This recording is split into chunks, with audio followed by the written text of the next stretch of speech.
Hey, what's happening, YouTube? I just wanted to get this new channel I created. Most of you know me by Methadone for Life. This will be my boxing channel, focusing entirely on the sport of boxing, content, videos, and discussion. So, sorry about that. So I just wanted to get this channel started off and just talk a little bit about the sport that I've loved since I was a kid in the early to mid 70s. Ever since I watched my first boxing match, I've been a fan, and I've been pretty much a hardcore fan, as I said, for since the early 70s, mid 70s. As hardcore as you can be as an 8 or 9-year-old kid. But I just wanted to talk a few things, a few questions that I got asked on my other channel. Usually I vlog. Sometimes I'll take my video camera outside, but usually it's right here in my recliner at home. I usually everybody always asks me, why do you always wear a white t-shirt? You just have one shirt. So I always got that on the Methadone for Life channel. But thing is, when I vlog, I'm vlogging from home if I'm in this recliner, and when I'm home, comfort is more important to me than, I'm boxer shorts, t-shirt, basketball shorts if I have company, and that's it.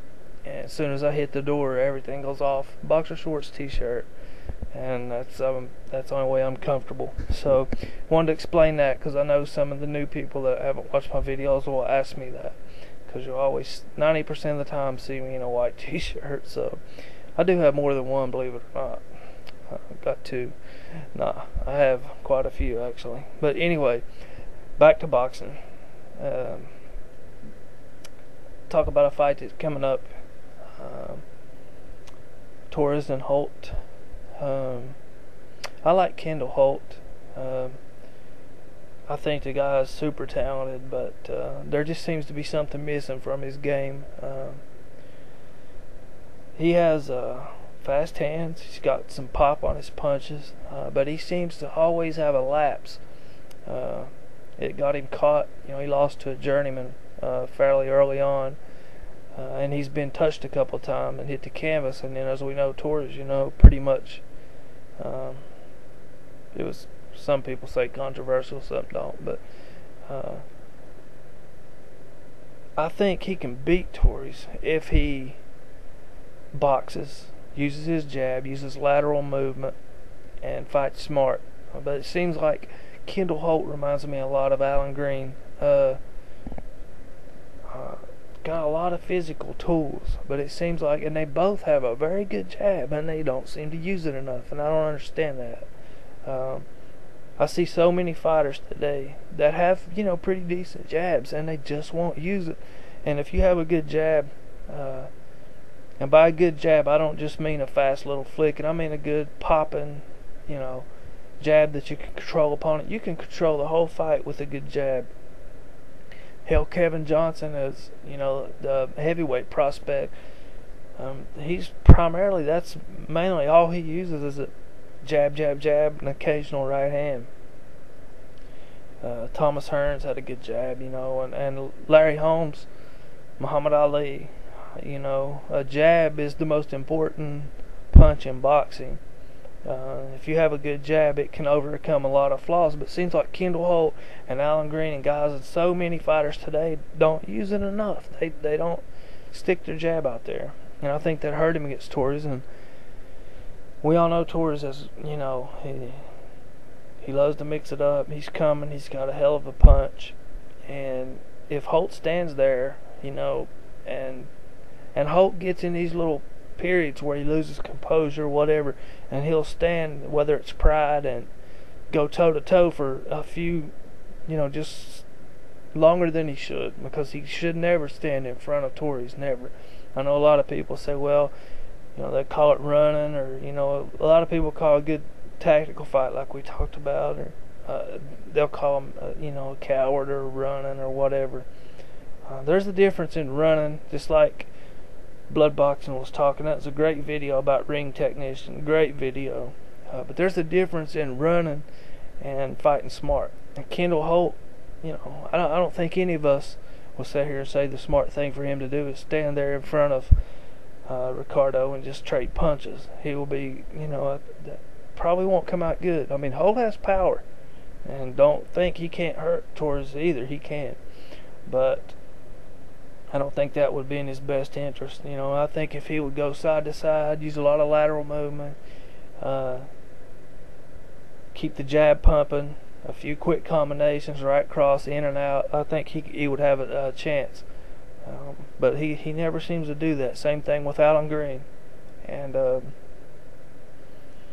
it just makes you wonder, And as for the ducking problem, some people I'd mentioned about Calzaghe being accused of ducking, and he had, you can go back through the old boxing websites and magazines, and you can see where he was accused of ducking, several times in the past, certain fighters. But see, I don't think any fighter is afraid of any other fighter. They wouldn't be boxers.